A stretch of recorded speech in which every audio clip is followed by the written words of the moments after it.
13,000 British and Indian soldiers surrender to the enemy. During the ill-fated campaign to capture Baghdad, General Townshend has lost 10,000 men. General Elmer loses another 23,000 soldiers trying to break the siege. The British are mortified by news of the surrender. With Townshend and his men captured, London sees little reason to continue the campaign in Iraq. The Turks move their troops southward and prepare strong defenses on the Tigris and Euphrates rivers. They know the British will try for Baghdad again.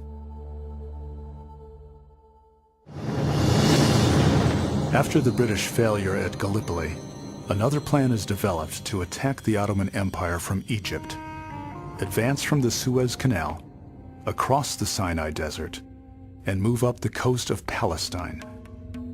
General Archibald Murray, commander of the Egyptian Expeditionary Force, begins a deliberate and well-supplied advance across the desert. Thousands of soldiers and Egyptian laborers are set to work building a foot-wide pipeline for water and building a railroad for supplies and reinforcements.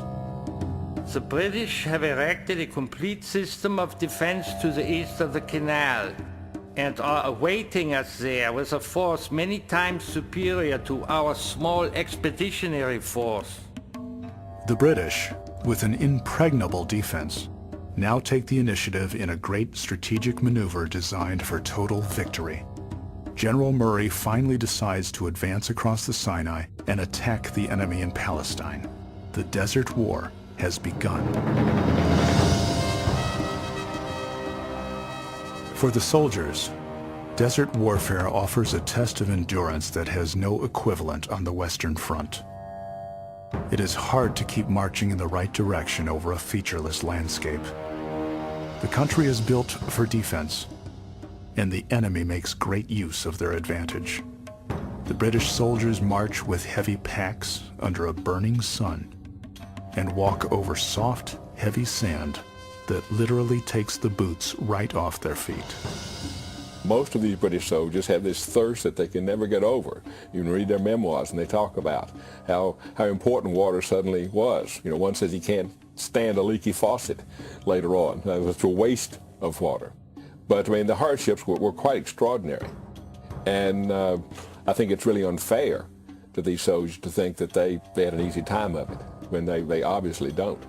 Now, they don't fight the same sort of artillery battles that you have on the Western Front.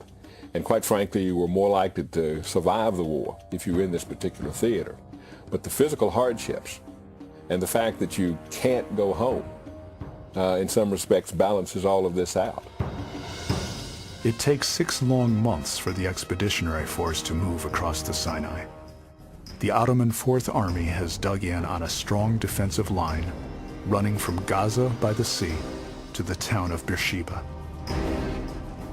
General Murray sets his sights on Gaza and orders General Charles Doble to capture the town and its precious water supply.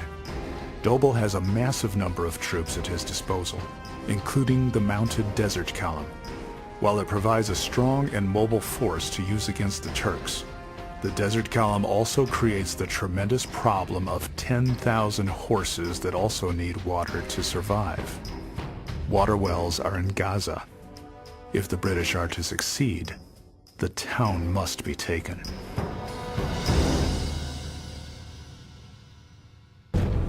In December 1916, British Prime Minister Herbert Asquith is voted out of office. The defeat at Gallipoli and the bloody struggle on the Western Front has taken its toll on public morale, and they elect David Lloyd George to lead the country out of the war. George has a strong distaste for all things Turkish. He makes the destruction of the Ottoman Empire a key objective in the war. In Iraq, the tragedy of General Townshend's surrender brands a harsh lesson upon the British War Office. This time, General Percy Lake, who has replaced General Nixon, prepares another advance up the Tigris River. He has 166,000 soldiers for the mission, 2/3 of them Indian. Lake is depending on General Stanley Maud to capture Baghdad. Although London is anxious for a victory, Maud has the foresight to go forward only when his army is fully prepared. Maud's army moves up the Tigris River early in 1917. On February 22nd, they fall upon the Turks at Kut el Amra. By the end of the day, the Turkish commanders fear encirclement. They withdraw their army upriver for the final defense of Baghdad. Maud pursues the retreating Turks and attacks them again on March 4th. As the British drive the Turks upriver once again, they take many prisoners. The enemy moves north of Baghdad,